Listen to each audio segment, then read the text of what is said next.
നിലമ്പൂർ ഉപതെരഞ്ഞെടുപ്പിൽ ശക്തനായ നേതാവിനെ കളത്തിലിറക്കി CPM. സംസ്ഥാന സെക്രട്ടേറിയറ്റ് അംഗം M. സ്വരാജ് ഇടതുപക്ഷ മുന്നണിയെ പ്രതിനിധീകരിച്ച് മത്സരത്തിനിറങ്ങും.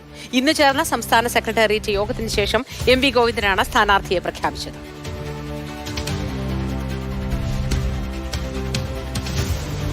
ഈ രാഷ്ട്രീയ പോരാട്ടത്തിൽ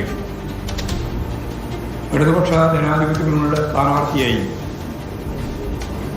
CPMന്റെ സംസ്ഥാന സെക്രട്ടേറിയറ്റ് അംഗവും മുൻ MLAയും ആ മേഖലയിലെ ഏറ്റവും പ്രമുഖനായ പാർട്ടി നേതാവ് കൂടിയായ സഖാവ് M. സ്വരാജ് സ്ഥാനാർത്ഥിയാവണം എന്നാണ് പാർട്ടി സെക്രട്ടേറിയറ്റ് തീരുമാനിച്ചത്. ഏറ്റവും ഉജ്ജ്വലമായ ഒരു രാഷ്ട്രീയ പോരാട്ടമായിരിക്കും നിലമ്പൂർ ഉപതെരഞ്ഞെടുപ്പിൻ്റെ ഭാഗമായിട്ട് നടക്കുക എന്ന കാഴ്ചപ്പാടോടുകൂടി തന്നെയാണ് പാർട്ടി സ്വരാജിനെ സ്ഥാനാർത്ഥിയാക്കാൻ വേണ്ടി നിശ്ചയിച്ചത്. അപ്പോൾ സ്വരാജിനെ അവിടെ പരിചയപ്പെടുത്തേണ്ട കാര്യമൊന്നുമില്ലല്ലോ. വോട്ടർമാരോടോ ജനങ്ങളോടോ ഇതാണ് സ്വരാജ് എന്ന് പറയുന്ന യാതൊരു കാര്യമില്ല. സ്വരാജ് പൂർണ്ണമായിട്ടും നല്ല രീതിയിൽ അവിടെ പരിചയമാണ്. കൂടുതൽ വിവരങ്ങളുമായി AK സ്റ്റെഫിൻ ചേരുന്നു. സ്റ്റെഫിൻ, സംസ്ഥാന സെക്രട്ടേറിയറ്റ് യോഗം അങ്ങനെ തീരുമാനമെടുത്തിരിക്കുന്നു. M. സ്വരാജ് അവിടെ നിലമ്പൂരിൽ മത്സരിക്കും. അങ്ങനെ തെരഞ്ഞെടുപ്പിന്റെ ചൂട് കൂടുകയാണ്. എന്താണ് സംസ്ഥാന സെക്രട്ടേറിയറ്റിലെ മറ്റു തീരുമാനങ്ങൾ, വിശദാംശങ്ങൾ എന്തൊക്കെ സ്റ്റെഫിൻ?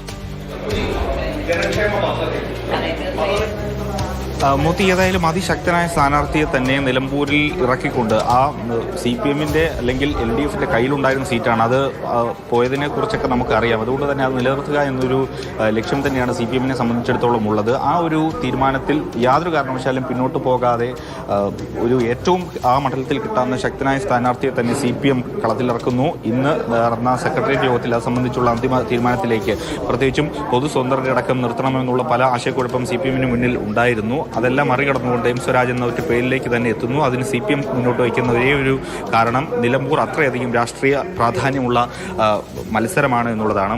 അങ്ങനെ ഏറ്റവും അവസാനം M. സ്വരാജിലേക്ക് തന്നെ എത്തുന്നു. എങ്ങനെയുണ്ട് സ്ഥാനാർത്ഥി? തീർച്ചയായിട്ടും ഇടതുപക്ഷ ജനാധിപത്യ മുന്നണിക്ക് ഉജ്ജ്വല വിജയം നൽകാൻ കഴിയുന്ന സ്ഥാനാർത്ഥിയാണ് CPM ഇപ്പോൾ പ്രഖ്യാപിച്ചത്.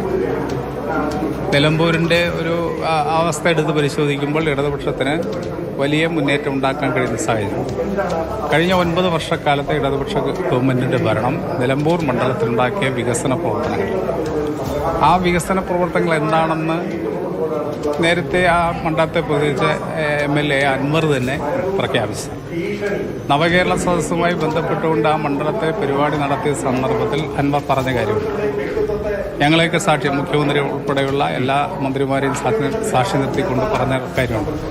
ഏകദേശം 2000 കോടി രൂപയുടെ വികസനമാണ് നിലമ്പൂരിൽ എത്തിക്കാൻ വേണ്ടി ഇടതുപക്ഷ മുന്നണി ഗവൺമെൻറ് കാലത്ത് കഴിഞ്ഞത്. പക്ഷെ അങ്ങനെ പറഞ്ഞ ആള് തന്നെ ഇപ്പോൾ ആ പറഞ്ഞ ആള് പിന്നെ അദ്ദേഹം എന്തോ തെറ്റിദ്ധാരണ പോളിൽ രാജിവെച്ച് പോയി.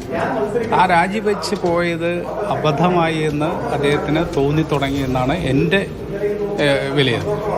അദ്ദേഹത്തിന് അങ്ങനെ നിലമ്പൂരിൽ തെരഞ്ഞെടുപ്പ് ചൂടേറ്റിക്കൊണ്ട് LDFന്റെ സ്ഥാനാർത്ഥിയായിരിക്കുന്നു M. സ്വരാജിനെയാണ് സ്ഥാനാർത്ഥിയായി അല്പസമയം മുൻപ് പ്രഖ്യാപിച്ചത്. ഏറ്റവും ആദ്യം അത് പ്രേക്ഷകരിലേക്ക് എത്തിച്ചത് മാതൃഭൂമി ന്യൂസാണ്. AK സ്റ്റെഫിനാണ് വിവരങ്ങൾ നൽകിയത്. സെക്രട്ടേറിയറ്റുമായി ബന്ധപ്പെട്ട വിവരങ്ങൾ, സ്ഥാനാർത്ഥിയുമായി ബന്ധപ്പെട്ട വിവരങ്ങൾ.